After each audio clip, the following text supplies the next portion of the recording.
Hi, guys. So I think we can start now.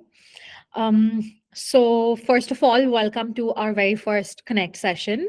Um, Inside is basically an AI powered platform for architects and designers like yourself. So we're currently hosting three programs, one of which is Connect, which is where you're at today. Our other two programs are Converse and Create. So Create are basically these competitions that we host, and Converse is our podcast. And the podcast is more so about like transparency and open-ended discourse in our industry. uh, so let's get to Connect itself. As architecture students, I'm sure you guys must have attended a bunch of webinars, seminars, whatever it may be. But what happens with these webinars and seminars is sometimes it can if you don't get a doubt cleared somewhere in between, you can kind of lose track, and the rest of the session goes a little bit wonky. And it's also just basically you sitting in the audience, right? So this is what we're trying to do differently, that these are going to be Q&A sessions where you guys please feel free to unmute yourselves, interact, ask questions, so that you can get actual answers and more actionable advice, rather than just having to listen to something. So for the month, we have our topics for the are mostly student oriented. So it's stuff that might interest you guys. We'll come back. We'll revisit this at the end of the presentation. So since you guys had some very common concerns in your registration forms, the today's present this is like a quick 10-15 minute thing where we've basically just addressed the more common questions and concerns that you have. We also have a bunch of questions, like specific direct questions that you guys asked, which I'll address either during the session, or in case we miss out on those, we can do it post the session. Um, so let's begin. So today's session is how to crack your architect. So not just crack, but actually ace your architecture jury. And this is probably the most nerve-wracking part of your like those 4 or 5 juries that you will have every sem. And because the design process is sometimes seemingly fun, can be hectic, but the jury is like the most nerve-wracking thing. So let me introduce myself. I'm Angela, and I did my BArch in Manipal School of Architecture and Planning. I did practice architecture for a bit, but I quickly realized that it wasn't really my niche. And although I do love architecture and I'm still involved with the community, I moved on to content, and then I found my niche in communications, which I now handle at Insyd. So we are a tech startup, by the way. So yeah, let's get right into it. I think before we start, there's one thing that I'd like to address is why we even need this session.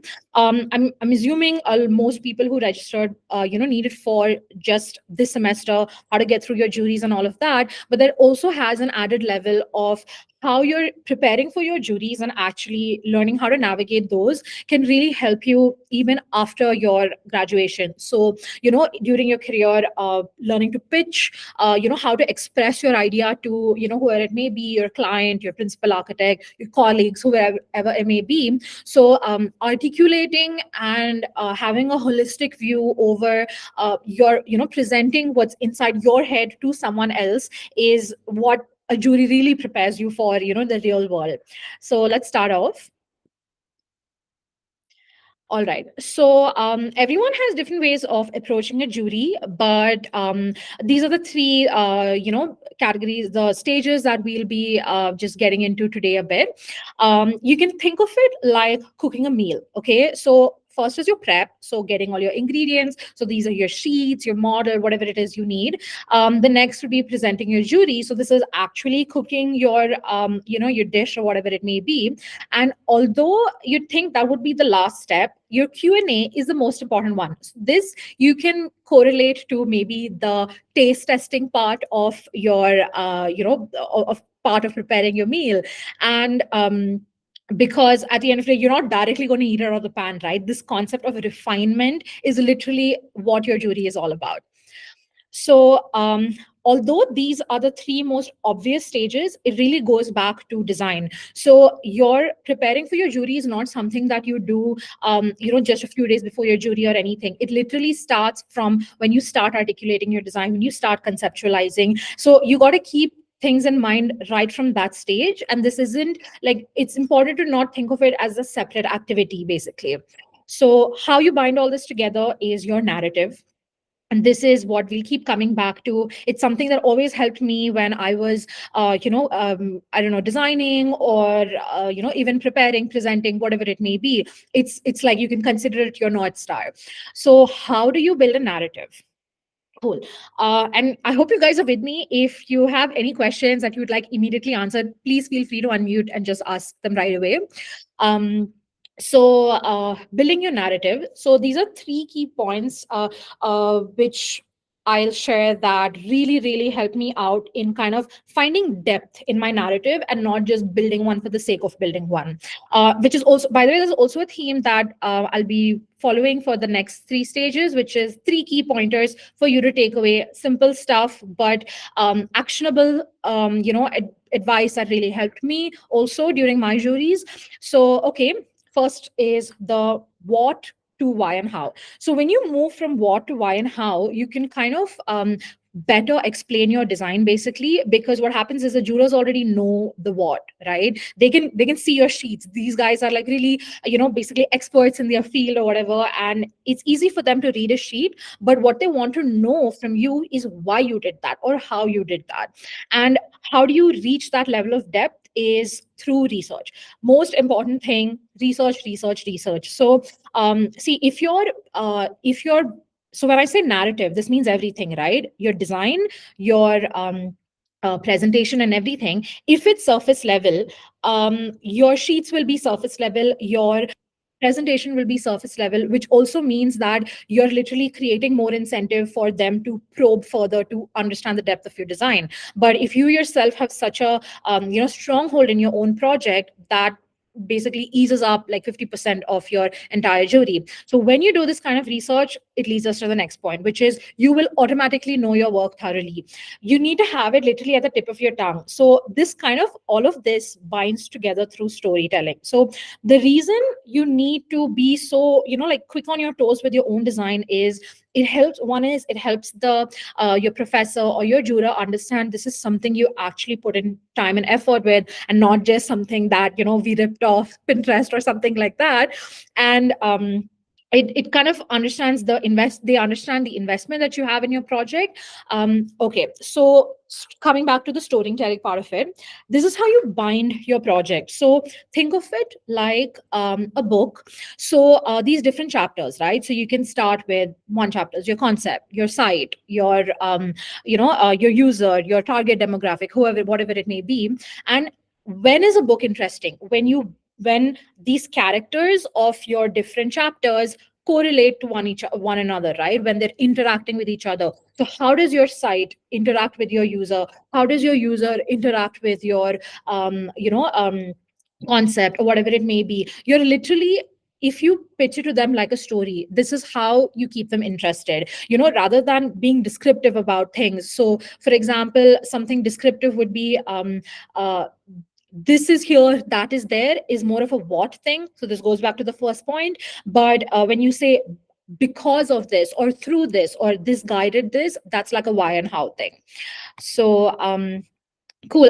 Do you guys have any questions regarding narrative? Or we can always get back to that after this. There's just three stages that we have left. Feel free to unmute and ask. Cool. So the next stage is preparing your jury. So this is the main thing. These are the three P's that I like to follow. And, this is what my guides helped me with, my thesis guide and everything. So the first one is process over result.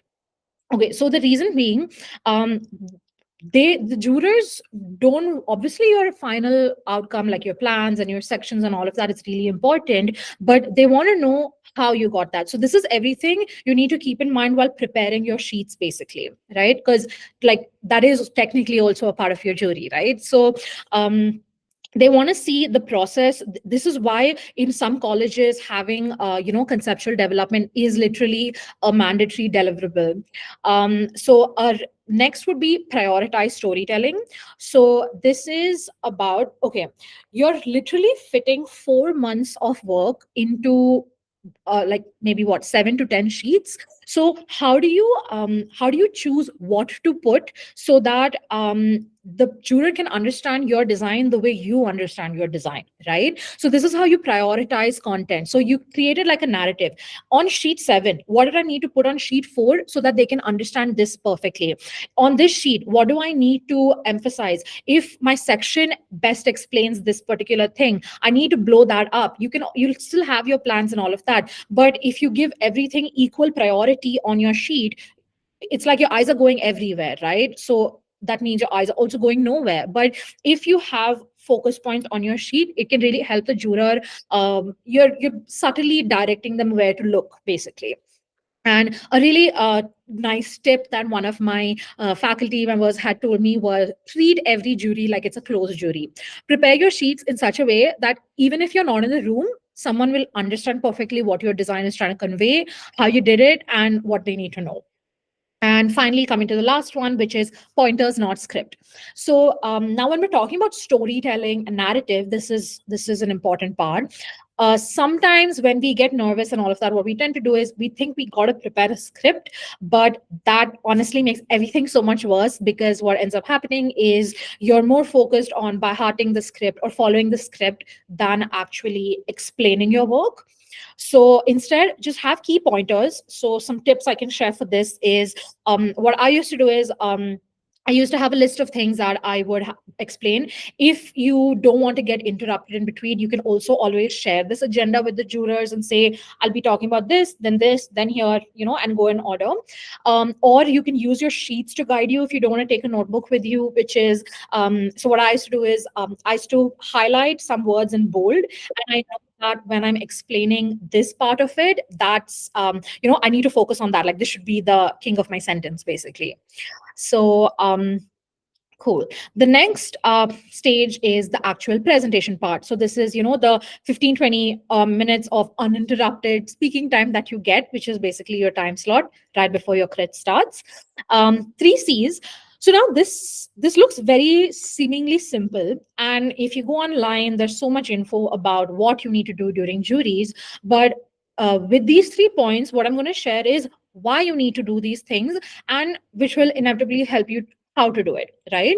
So be clear. See, the reason being, you are assume the juror doesn't know anything about your project, because they don't, right? So being clear about what exactly you need. I need to explain this first. I need to get from A to B, then I need to get from B to C, and I got to explain like this. Structure and organize your presentation and your sheets both, to be able to deliver a very organized thing, because otherwise they're going to have a bunch of doubts in their head, and to fill all these gaps, which is going to create a lot of incentive for them to grill you during your crit round, basically.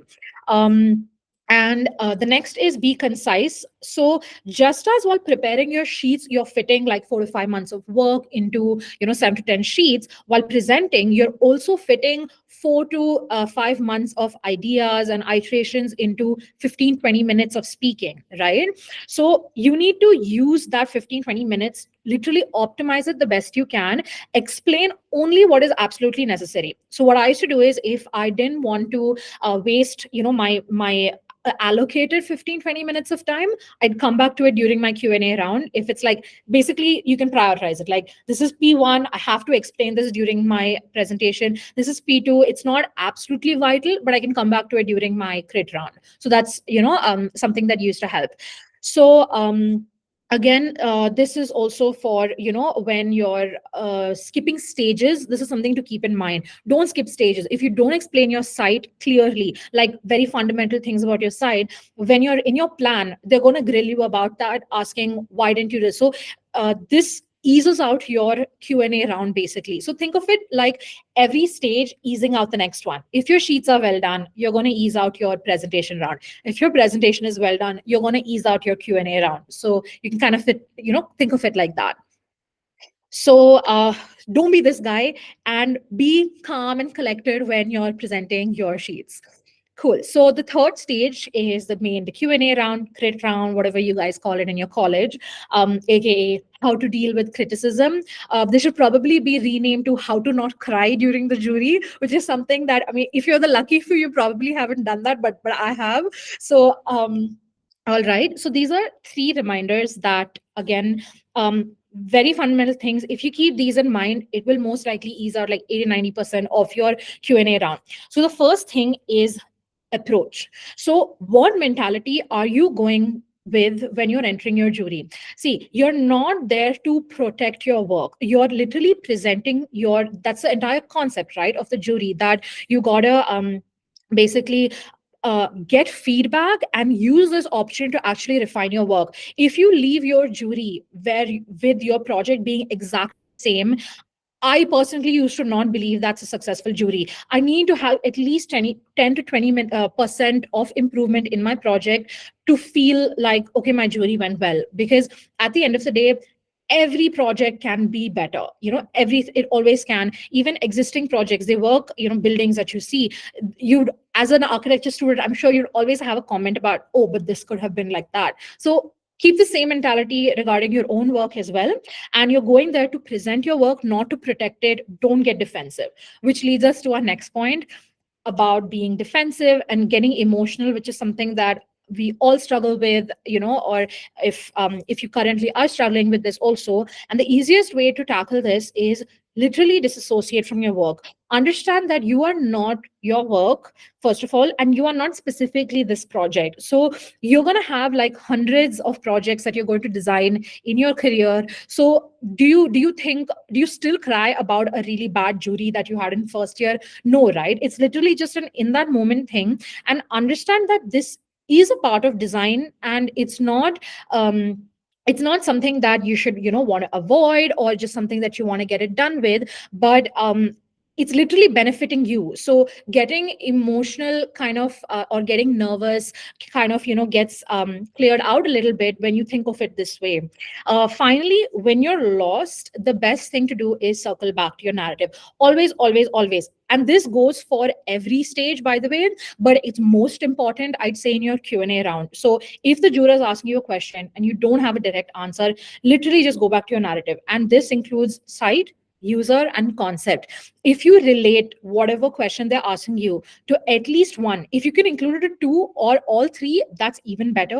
But it kind of helps them understand that you have a holistic view of your design. You understand that concept is not something you randomly drew up on a random day, and then you thought of your user, or then you thought of your site. These things work together, and they're all pieces of one puzzle, basically. So yeah, hopefully, if whether you're the type on the left or the cat on the right, whichever it is, hopefully if you keep this stuff in mind, your next jury will not end up like this, which I'm hoping it does. And so yeah, that's about it for just the common questions. Feel free to unmute and ask me your questions, guys. We have some collated questions from the registration forms that you sent, so we can begin with those. If you would like to drop any of your questions in the chat box, then that works too. Okay, so I guess we can start off with these then. So we have, okay, how to make the jurors interested in my design.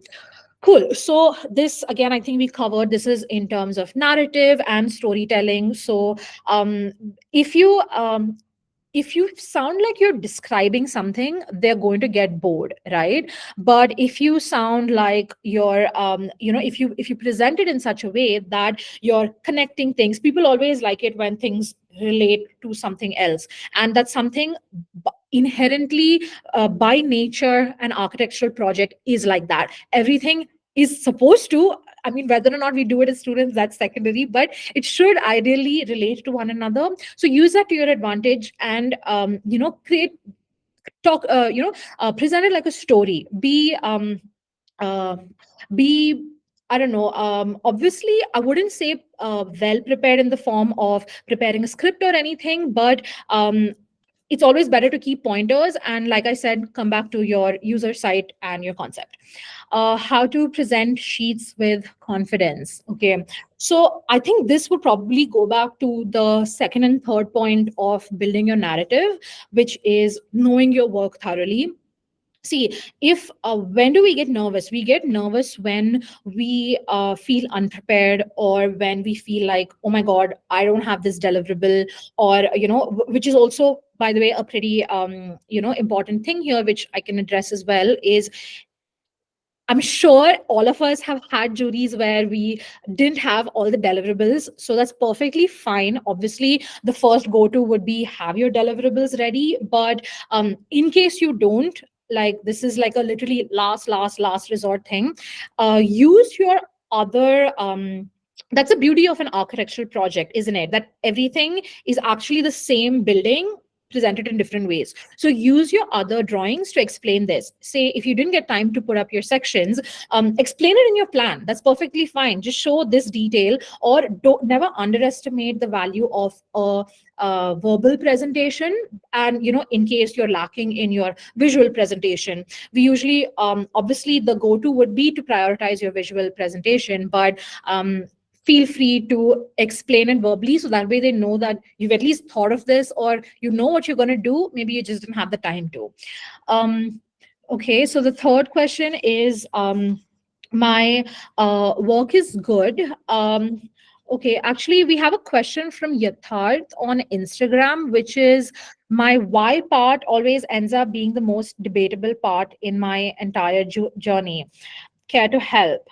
Okay, so I'm not sure what you mean by debatable, but this is a very subjective thing, because your reasoning. So I think within your why, we always have subjective and objective parts.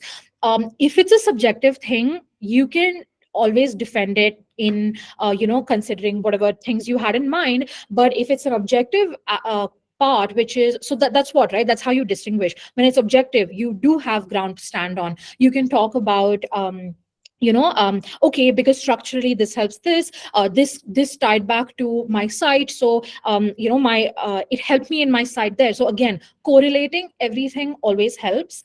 And for the subjective stuff, this is it's maybe talks kind of is an homage to the more uh, you know art part of architecture, as opposed to the science part of architecture. So that's kind of a little bit of a intangible thing right now, but definitely defend your objective questions, and be open to be open to crits from your juror, because at the end of the day, they only want to make your project better, right? So I mean, that's the good part of a debate. So all right, so we'll go back to the third question, which is, my work is good, but I don't like public speaking. How do I deliver a good presentation? So the thing is, I would say presenting your jury is part of your project. Your project doesn't end at on your butter sheets or in your sketchbook, and this is true for even after you graduate. You still got to explain your project to your colleagues, to your principal architect, and all of that. So rather than avoiding this, I would say use your time in college to get used to it. Do mock presentations, explain your presentation to your friends, ask them for input on how to be more kind of engaging during your presentation. And then there were a bunch of things during the presentation, like what today, the connect session, about narrative, keeping your pointers ready, and actually knowing your work. So that can kind of help you with easing your nerves a little bit.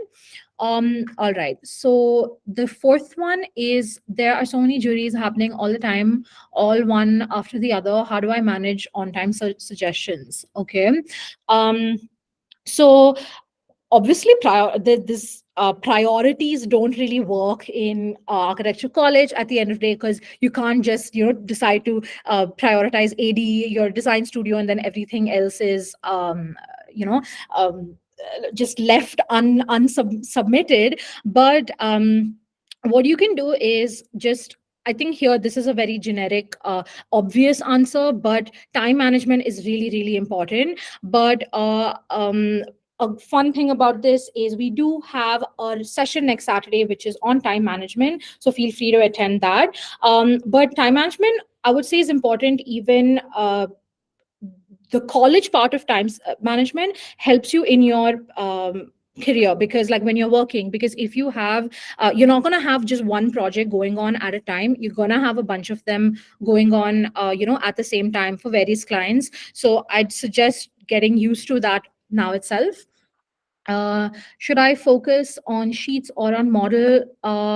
What two things? Whatever helps you explain your design the best, as well as the breakdown that your college is giving you regarding marks. And the last one is, how do you deal with extremely critical jurors? Um, I would say, rather than focusing on how to deal with a specific juror, be so well prepared that it won't matter if your juror is strict or not, and you have the answers ready. So again, disassociating from your work and just not feeling emotional about it can help ease their crits a little bit. So do you guys have any questions that you'd like to ask right now, or if you'd like, you can put it in the chat box.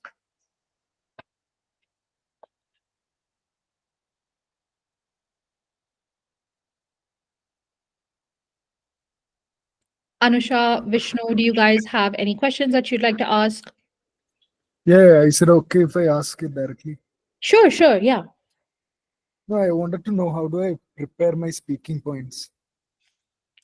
Okay, all right. So, first, again, as I mentioned about narrative and storytelling. So, the how would ideally be the second slide. So I can go back to that if you'd like. Um, yeah, so that would be this. Being clear and concise and calm. So this isn't just about how you're saying it, but this is also about what you're saying. So uh, basically having pointers ready. So this is what we spoke about, right? Don't keep a script, but just have pointers ready in each sheet. Keep an agenda of three clear items, five clear items that you would like to present, basically. And make sure that these are extremely important to your narrative, and it's something that will help you for your when you reach your next sheet. This is something that the juror should know about your design, basically. See, but the thing is, what if I have too many points? Hmm. What if the time? What if I don't have enough time to present all the points? Right. So, basically, so this goes back to prioritizing content. Again, I understand, because we're presenting literally 4 months, 4 to 5 months worth of content in such a little amount of time. Explain what is only absolutely necessary, and even if you find yourself going off track or whatever it is, you can always correct yourself right there and say, I'll revisit this during my crit round, and just move on to your next sheet. And it always helps to either keep watch of your timer on your screen or on your watch, or just have a clock nearby so you don't lose track of time, because it's basically like a very precious 15 to 20 minutes. Yeah, that's what it's. How can I decide which questions to skip, which to keep? Okay. I would say your narrative is the most important thing. So, skip what if is like, you can question yourself, is this something they absolutely need to know right now, or at all? If it is at all, just completely skip it. It's completely fine. If the juror is interested in that, they will anyways ask you later. But if the other part, which is right now, you can always come back to it in your Q&A round later. So that you can always use that to your advantage, where use a Q&A round to also explain yourself, but only what's absolutely necessary for the first 15 to 20 minutes. I hope Sure, that sure. helped. Yeah. Yeah, yeah, yeah. Thank you. All right. Uh, cool. So we have one more question. What can the ideal focus ratio? What can be the ideal focus ratio that we have to put in concepts, drawings, and 3D views? Okay. So I would say, for whatever it is that you need to, do you mean, I'm not sure if you meant ideal focus ratio as in presentation, or while designing, but either way, use whatever medium you need to best explain your project. So if this sketch from your concept helps you explain this part of your plan, or maybe you can explain it better using a section, then do that. And or for 3D views, see, at the end of the day, 3D views will always make your sheets look good and all of that, but how well is it explaining your design? If you have a very interesting facade, obviously your 3D views are really important then, because it kind of helps them actually visualize what you had in mind. So I would say conceptual, always first, then drawing, then 3D. But it's not always, there's no one formula for it, right? You gotta, it's literally project based.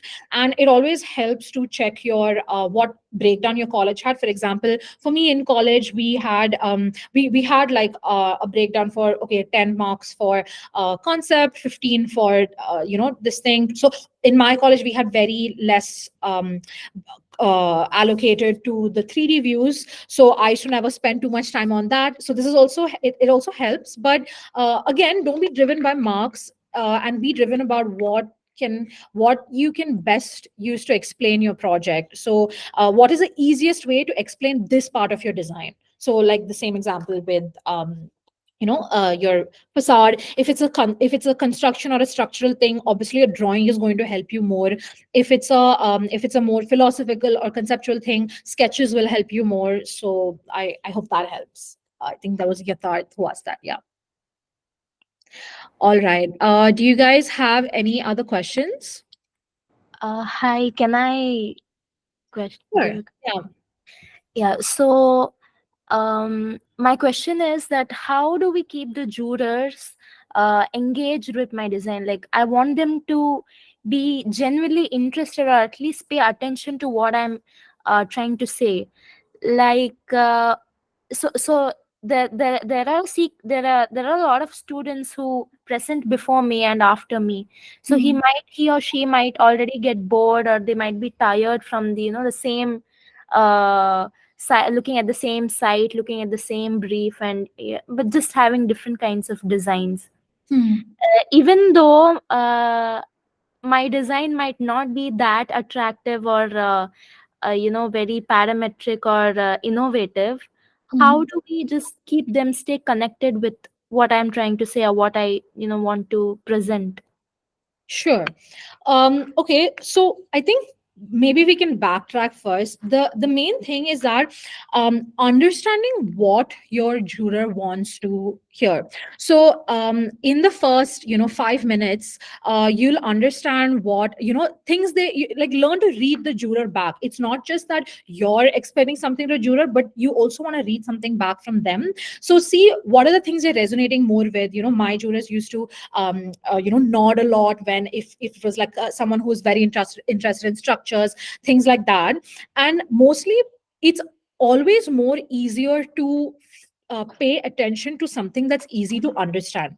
How can you break down such a complex thing like your project into a simple way that it makes you stand out? Because what we tend to do during these juries is use all this heavy jargon and all of that, and it becomes so complicated. And I think a part of your answer also lies in exactly what you said, right? Everyone is presenting with the same site, and they're doing it before or after you. So understand that, okay, these things the juror already knows. Let me use my precious 15 minutes to explain why my design is different, how I reach that point, and do it in an organized way, which is also, so the engaging part, you can go back to the storytelling thing. So if you want, I can elaborate a little bit on the book analogy. So if you in chapter 1, if you're explaining about your case studies, there say, instead of explaining this project did this architect did that, say this was the part that I really resonated with in this case study, which I've implemented in my own interpretation later on, which I'll come back to. So giving them something to look forward to, stuff like that, or making them actually understand that you did put thought into this, and your design is holistic. So if you're talking about concept, you can correlate it back to your site. So when you're talking about your site, you can say, say if you're talking about contours or something like that, uh, how did your contour change your design? So talking about whys and hows is always more interesting than talking about whats. And this is talking about a what can tend to make a jury a little bit boring, and the why and how can make them feel interested, that, oh, I'm like, they're getting inside your mind, like, oh, Anusha thought of this, oh, that's why she did that, it's interesting, and then you can create a dialogue from there. So I hope that helped. Yeah, thank you. Another small question. Yeah. You just said that we have to include more points that is relevant to our design through our narratives.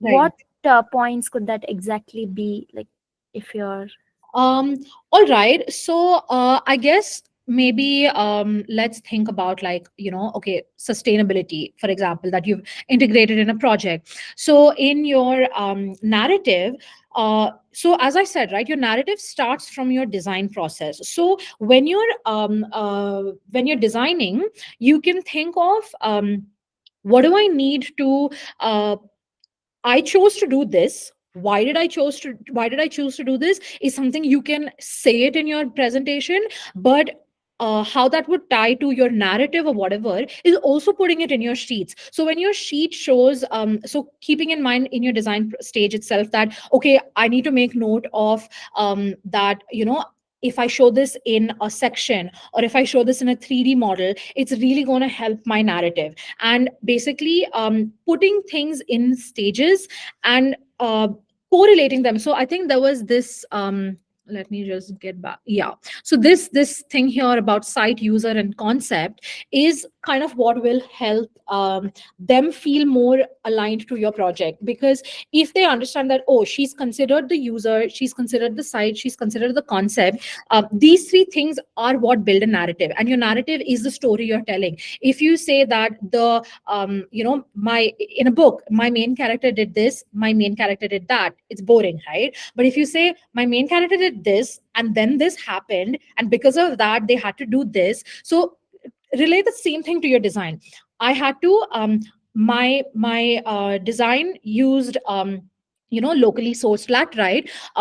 So because I used that, I was able to cool down the temperature by 3 degrees Celsius or whatever. And because I used laterite, I ended up with this kind of facade. And so connecting A to B, B to C, and C to D, making it all strung together so that they don't seem like separate points. That's what it means to, like, really make an engaging narrative. Oh, thank you. This really calmed the chaos in my mind. I'm glad. Yeah. All right. Do you have any other questions, Anusha? No, yeah, that's it. Thank you. All right, that's great. We do have one more question, which is what to do when a juror is more interested in technical drawings, and on the other hand, I have worked on developing concept and 3D views. Okay, so this goes back to obviously deliverables. Don't, whatever happens, don't avoid having a technical drawing, but if you so happen to the circumstance that you don't have those, explain. See, there's nothing that says that you can't explain a technical detail through a sketch. You can't, there's nothing that says that you can't explain a technical detail through a 3D visual view. So in your 3D view, zoom into your, I mean, if you're projecting, or if it's an online thing, if it's a if it's a paper, if it's your A2 sheet pinned up, just use a pencil and circle and explain, this corner here is this detail. So whatever technical drawing that detail they wanted to see in your drawing, you can explain it there. And anyway, see, your project doesn't end here. You can always have the basically, I mean, promise, for lack of a better word, that yeah, this will be in my drawing, or this will be in that, but you can see the detail here. Focus on the deliverables you do have and explain that through this. There's nothing that says concept is only sketches. I used to use technical drawings also to explain my concept at times, and I have explained structural details through sketches as well. So like, basically be resourceful with your work. At the end of the day, it's literally the same project. You can explain the same detail on the plan, you can explain it on the section, and you can explain it on an elevation or even a view. So just be resourceful with your work. I hope that helped. So So yeah, that's about it, guys. We have. Do you guys have any questions left, or I can share about our next upcoming session. So we basically have next one on Saturday. This is also a student-oriented thing, and this is for time management, which is something that is kind of like at the root of all our problems. So if you're interested, we've put up the registration link in the chat itself of the Gmeet, and you can feel free to join our WhatsApp group, and where we post updates about all these programs that we're having, and basically reminders about when the sessions are and all of that as well. So yeah. So yeah, if you guys would, I hope everyone's been able to access the form. Yeah, cool. All right then. It was a really fun session. I hope that I was able to share some of the valuable advice that I had got, and what actually really helped me get through my juries. And looking forward to seeing you guys in the next session also next week. And also, by the way, the rest of the month we have sessions on internships as well, which are for the following last 2 Saturdays of the month. So feel free to register for those. You can find the links on our website as well. So yeah, thanks everyone, and yeah, and also to Anusha and Vishnu for being super interactive. So yeah, all right then. Bye bye, guys. See you on the next Connect session. Yeah.